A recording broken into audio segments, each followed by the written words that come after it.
Yum. Sniff it. Yes. Yes. Yes. This is it. It's a little bit cheesy. It's gonna be delicious. Hit the like button. You could use any kind of meat you like. Turkey, pork, or even chicken. But it would not be a Big Mac. If you want it to be original Big Mac, go for a ground beef. We're just gonna use salt and pepper on our ground beef.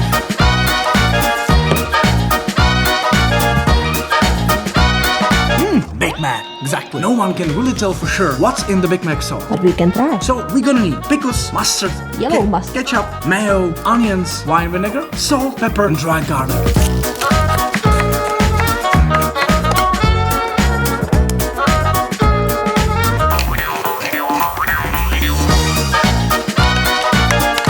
These are pretty basic ones. We're gonna upgrade it a little bit with some melted butter and sesame seeds.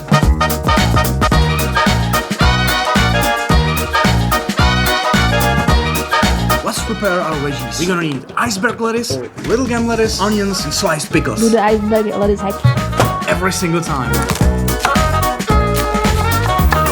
It's American cheese or processed cheese or cheddar cheese. Processed cheddar cheese. Processed. Sounds very tasty. McDonald's is choosing the processed cheese.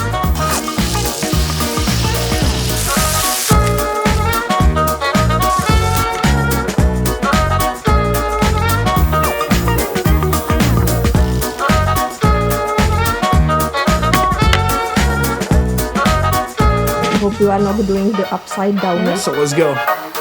It's better than Big Mac. Oh, way better. It's a million times better. And the extra cheese potato. The onion, extra pickle, Extra everything. sauce. This is legendary. Yum, yum, yum. Whoa. This was our Big Mac. If it's looking good, hit the like button, And okay? if not, hit it as well. Exactly. Also, please hit us in the comments what we should cook next, okay? Have a nice weekend, guys. Wrap it up.